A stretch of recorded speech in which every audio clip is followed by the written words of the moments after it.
Our days are numbered. We just don't know what the number is.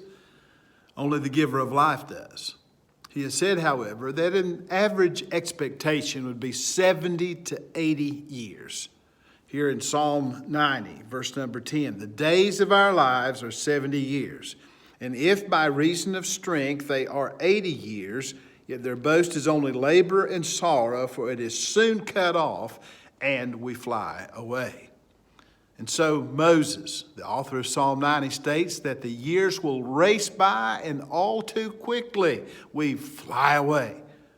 A wise man is one who contemplates the brevity of life and the gravity of eternity.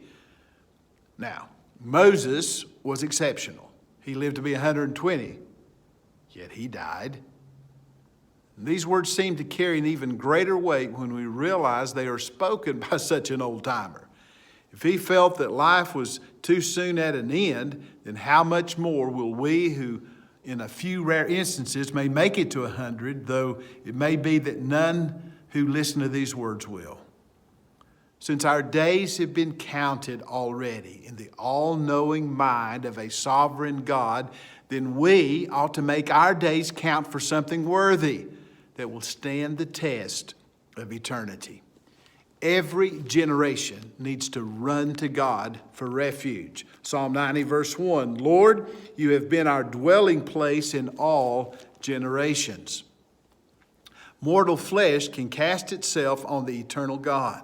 He's created all things, including us, for a purpose, and we discover that and then pursue it and can fill our limited time with meaning. Verse 2, before the mountains were brought forth or ever you had formed the earth and the world, even from everlasting to everlasting, you are God. We can build a heritage of faith that will outlast our days on earth. Verses 16 and 17, the close of this 90th Psalm. Let your work appear to your servants and your glory to their children. And let the beauty of the Lord our God be upon us and establish the work of our hands for us. Yes, establish the work for our hands. Death is coming for us all. Verse 3 says, you turn man to destruction and say, return, O children of men. Now, that specter may lurk around the corner, ready to seize us with icy fingers before this very day concludes. We're like broken branches in a river at flood stage, swept away by the current of time. Verse 4 says, for 1,000 years in your sight are like yesterday when it is past, and like a watch in the night. We're like grass in the field, green and growing, and then the grim reaper cuts us down with his scythe. Verses 5 and 6, you carry them away like a flood. They are like a sleep. In the morning they're like grass which grows up. In the morning it flourishes and grows up. In the evening it is cut down and withers. Death is all about us, for we live in a world that is under the curse of sin. Verses 7 through 11. Listen, for we have been consumed by your anger, and by your wrath we are terrified. You've set our iniquities before you, our secret sins in the light of your countenance. For all our days have passed away in your wrath. We finish our years like a sigh. The days of our lives are 70 years, and if by reason of strength they are 80 years, yet their boast is only labor and sorrow, for it is soon cut off, and we fly away. Who knows the power of your anger? For as the fear of you, so is your wrath. Listen, even the best of people have succumbed to iniquity. And the wages of sin is death. Romans 3:23 and 6:23. For all have sinned and fall short of the glory of God. The wages of sin is death. We enter this world with a cry and we exit it with a sigh. How appropriate, for this life is full of burdens and sorrows. We understand what the psalmist is saying here. Now, this could lead us to deny reality, to fight against it with Botox, silicone, facelifts, tummy tucks, and all the rest. We can dye our hair and even replace it when it falls out. Yet we're only fooling ourselves if we think that our deadline with death can be evaded.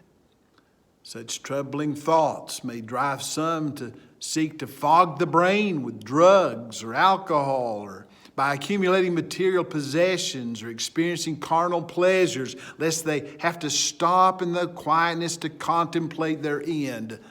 But that, my friends, is folly and not wisdom.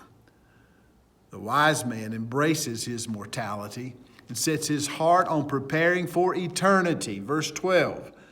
So teach us to number our days, that we may gain a heart of wisdom. The man of God, and that's the title affixed to Moses in the superscription of this psalm, and I will add the woman of God as well, is driven to seek God with urgency and find the compassion that he offers.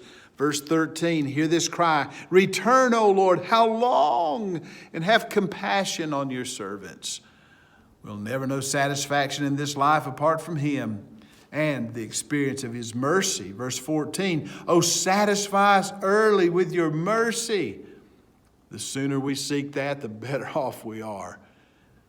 God's people are not immune from grief, but they find great reasons for gladness. Verse 14, oh, satisfy us early with your mercy, that we may rejoice and be glad all our days. Make us glad according to the days in which you have afflicted us, the years in which we have seen evil. So our brief sojourn on earth can be a testimony of God's activity and redound to his glory. Verse 16, let your work appear to your servants and your glory to their children.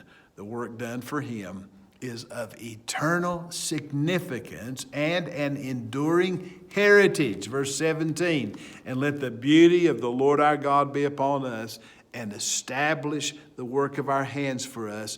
Yes, establish the work of our hands. Our days are numbered. Make them count.